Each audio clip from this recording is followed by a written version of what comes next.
En quoi ne rien attendre a changé ma vie? Mais qu'est-ce que ça veut dire exactement ne rien attendre? Le fait de ne rien attendre, c'est de finalement vivre ou faire des actions, faire des choses sans rien attendre en retour. Je m'explique. On a parfois tendance à faire des choses, que ce soit des petits gestes envers sa famille, ses amis, ses voisins, et avec un prétexte parfois de ne rien attendre. On va offrir un café à sa voisine ou offrir des œufs à son voisin lorsqu'il y en a trop, lorsqu'on a une ferme par exemple, et on fait tout ça sans rien attendre en retour. Oui, mais voilà, on a parfois aussi cette pensée qui vient quand, par exemple, le voisin ne fait pas une chose que l'on aurait aimé. Il est possible que ça arrive de se dire, ah, franchement, après tout ce que j'ai fait pour lui, ou tout ce que j'ai donné pour lui, il aurait quand même pu me proposer d'aller me déposer à la gare, si j'ai un train à prendre et que je ne veux pas laisser ma voiture sur le parking. Et ça, je l'entends souvent autour de moi. Des personnes qui ont de toute façon un très bon fond et aident volontiers les gens, mais qui ont vraiment ce sentiment de ne rien attendre jusqu'au jour où, d'un seul coup, on les entend dire, franchement, après tout ce que j'ai fait pour lui, tout ce que je lui donne tout au long de l'année, il aurait quand même pu faire ça, j'ai bien mérité. Et c'est là le hic, c'est qu'on fait des choses sans rien attendre en retour, soi-disant, pour finalement se rendre compte que cette personne attendait quelque chose en retour. Là où ça ne va pas, c'est que on construit ses attentes, alors les gens autour de nous ont l'habitude de recevoir des tonnes de choses, et comme vous faites ça et que vous le leur dites sans rien attendre en retour, elles le prennent pour acquis. Et là où ça va vous frustrer, c'est que vous n'aurez pas le même retour de ces personnes-là. Et je vous parle de ce sujet parce que le jour où j'ai décidé de ne plus rien attendre, même si je donnais déjà, je faisais déjà des choses, où j'ai vraiment décidé de le faire parce que j'en avais envie, de le faire avec mon cœur. C'est sûr que maintenant, si je fais des actions et que j'ai plus envie de les faire, je ne vais plus me forcer. Ça, c'est une chose. Mais l'autre chose, c'est que, eh bien, je ne sens pas que cette personne est redevable envers moi. Car c'est un petit peu ce sentiment-là, quand on fait des choses, que l'on attend quelque chose en retour de façon consciente ou inconsciente, on a comme l'impression que la personne est redevable. Alors, je ne sais pas si c'est très concret ce que je vous dis, mais par exemple, je suis sur des groupes Facebook, notamment, d'entraide. En ce qui concerne, par exemple, la création ou même les podcasts, des groupes d'entraide de blogs, des groupes d'entraide d'entrepreneurs, des groupes d'entraide de voyageurs ou des groupes d'entraide, peu importe le sujet, finalement, on crée des groupes pour s'entraider, que ce soit sur un point technique, sur des conseils et astuces. Et ça fait la force du groupe, c'est qu'on partage aussi nos expériences en aidant d'autres personnes qui, elles, vont faire ce que nous, on a eu l'occasion de faire. Mais je vois parfois des personnes qui aident volontiers, qui mettent tout leur âme et leur corps, et quand on leur pose, et quand elles, à leur tour, posent une question, ou c'est arrivé que dans des groupes, des discussions dégénèrent, elles se mettent à dire, franchement, après tout ce que j'ai aidé, tout le temps que j'ai passé, que j'ai consacré à vous aider, comment est-ce que vous pouvez me traiter comme ça? Mais en faisant ça, la personne déjà est frustrée, on sent de l'énervement, de l'agacement, voire de la colère. Mais en même temps, elle s'est mise dans une position, on entraîne, on est dans un groupe d'entraide, donc c'est le but d'aider les gens sans rien attendre en retour. Ou peut-être qu'un jour on va dire moi aussi j'aurais besoin d'aide et donc je l'aurai à ce moment-là. mais je ne vais pas aider pour qu'on m'aide un jour. J'aide parce que je connais le sujet. Quand je pars en voyage, je sais où je vais, je sais comment c'est. Je reviens de l'étranger, je sais ce qui s'est passé à la frontière vis-à-vis de la situation sanitaire, par exemple, s'il y a des quatorzaines à faire ou autre. Et donc j'aide parce que je suis passée par là et que ça me permet d'aider. Mais je ne vais pas aider en me disant un jour je vais avoir besoin d'aide, donc j'aide.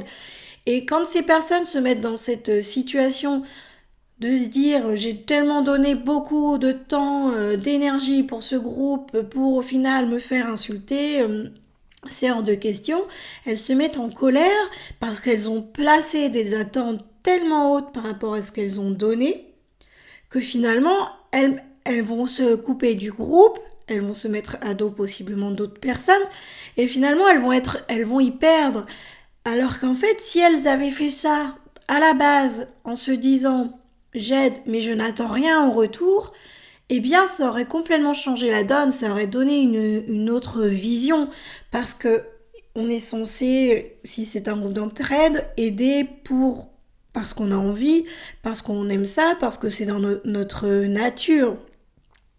Et dans la vie du quotidien, c'est pareil. Si on veut aider la personne âgée à traverser le passage piéton, on va le faire parce qu'on a envie de l'aider. On va pas le faire en se disant ah si je l'aide, peut-être qu'après elle va me lâcher un petit billet. Et c'est ça que je veux dire qui est important dans le fait de ne rien attendre. Parce que ça nous met dans une autre posture, dans une autre décision, dans une autre état d'esprit où on n'attend rien de personne finalement. Et on se sent comme libéré, on coupe des ficelles par rapport à nous aussi comment on se positionne dans la vie, où on fait des actes parce qu'on a envie de les faire, parce qu'on a le cœur à le faire, parce que c'est dans notre personnalité ou sur un coup de tête. Et le fait de ne rien attendre en retour, moi ça m'a complètement transformé cette vision-là justement où je pouvais être à aider par exemple des anciens collègues en me disant, soi-disant je le faisais parce que je connaissais la réponse, la solution, et puis qu'un jour moi aussi j'avais besoin d'aide, mais de leur part, et puis elles n'étaient pas disponibles sur le moment, et de moi de rétorquer, franchement après tout ce que je t'ai aidé, tu pourrais quand même le faire, mais la personne peut penser, et elle aurait raison de se dire mais tu le faisais pas m'aider pour m'aider, en fait tu le faisais juste pour qu'un jour je te retourne l'appareil. Et c'est vrai que je trouve que aujourd'hui on est beaucoup dans cette dynamique d'aider, soi-disant sans rien attendre en retour, sauf quand il y a comme un clash ou qu'on attend nous d'être aidés à notre tour. Et là on nous rebalance le fait, où on rebalance à la personne le fait qu'elle est entre guillemets redevable. Donc je trouve que c'est un point important que je voulais aborder aujourd'hui, parce que c'est vrai que je vois pas mal de personnes qui se sentent un peu frustrées dans les groupes d'avoir aidé beaucoup de personnes et puis d'un seul coup quand elles demandent qu'on les aide, eh bien personne n'est là parce que soit on connaît pas la réponse ou peut-être parce qu'il y a eu des clashs, j'en sais rien, et de me dire c'est quand même dommage de finalement que ces personnes ne se soient mises dans cette mentalité d'aider pour attendre quelque chose en retour, alors que ne rien attendre et juste aider parce qu'elle a envie, ça leur changerait complètement l'état d'esprit, la façon de voir les choses. Du coup, il n'y aurait pas besoin de se mettre en colère si on se fait un peu descendre, entre guillemets, sur le groupe, ou si on se fait virer du groupe. Donc, c'est un point qui me tenait à cœur, que j'avais envie d'en parler. Mais également, j'avais envie d'en parler parce que je trouve que ça a aussi une dimension plus forte. On peut on peut ne rien attendre dans notre quotidien en faisant des actions parce qu'on a envie de faire des actions sans rien attendre en retour. Et moi, dans mon quotidien, par exemple, je n'attends plus rien en fait des personnes qui m'entourent, de ma famille. Alors vous allez me dire, c'est peut-être triste à dire, mais ce qui fait que quand je reçois des choses alors que je n'attendais rien, eh bien la joie, la surprise est d'autant plus grande.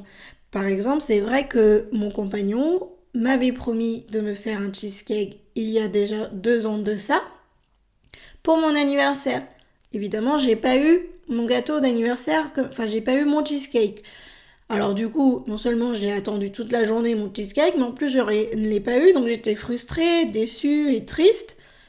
Et quand il m'a dit l'année d'après, je te ferai un cheesecake pour ton anniversaire, alors là j'avais déjà pris cette mentalité de le fait de ne plus rien attendre, même si la personne annonce quelque chose, si elle tient pas à ses engagements, eh bien tant pis. Donc je n'ai toujours pas eu de cheesecake cette année-là.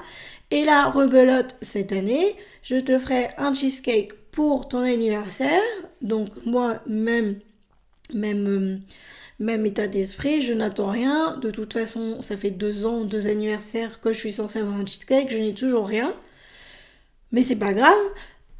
Et là, surprise, j'ai eu mon cheesecake. Donc je l'ai d'autant plus savouré.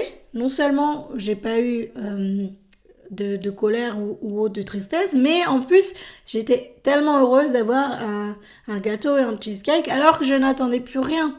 Rien du tout depuis tout le temps que l'on m'avait promis un cheesecake. Et le fait, je pense qu'en faisant, en ayant ça, cette perception de ne rien attendre, eh bien, on s'enlève un poids, une frustration. On enlève aussi le fait d'être redevable, que les gens nous sont redevables.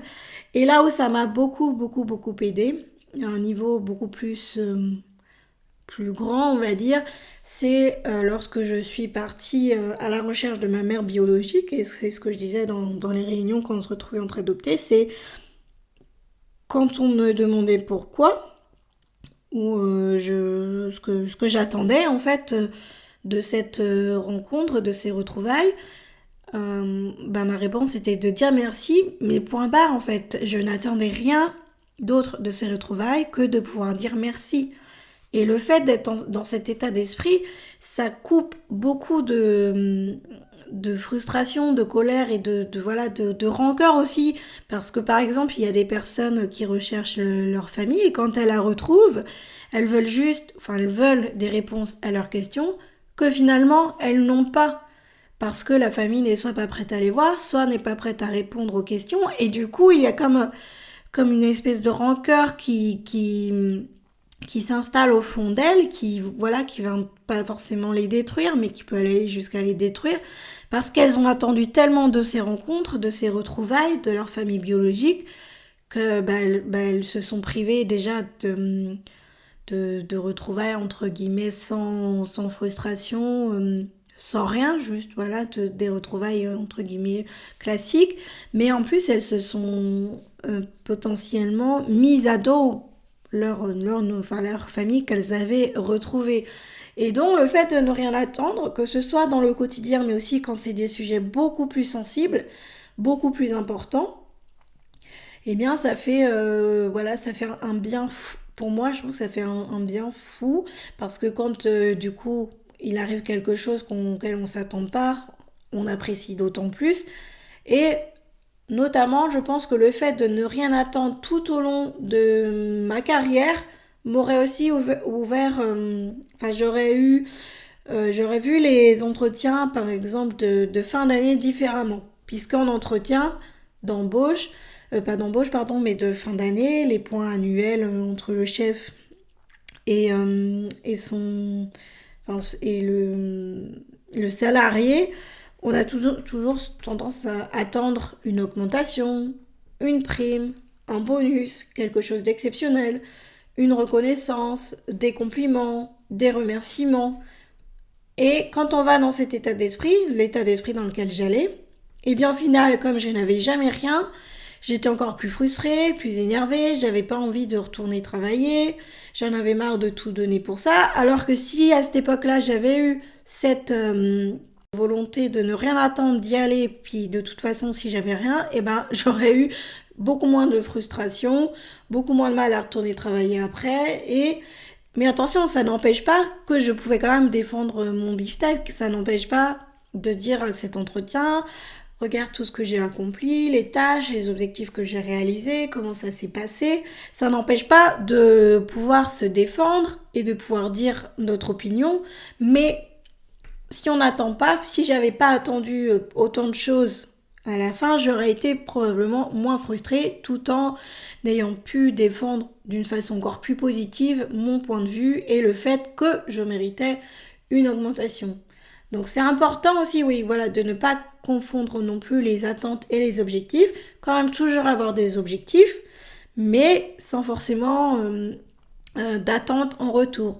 Voilà, je sais pas si c'est très clair ce que j'explique, mais voilà, de faire dans vos actions, dans vos actes du quotidien, mais aussi dans des cas, dans des moments beaucoup plus importants de votre vie, de ne rien attendre, mais de ne rien attendre en retour, de ne pas sentir que l'autre, comme vous avez donné, elle vous est redevable. Je vous remercie pour votre écoute. Si vous pensez que des personnes peuvent être intéressées par ce podcast qui concerne l'adoption, alors surtout n'hésitez pas à le partager et à y mettre la note de 5 étoiles dans l'appli de votre podcast. Cela le permettra de le retrouver plus facilement parmi tous les autres podcasts.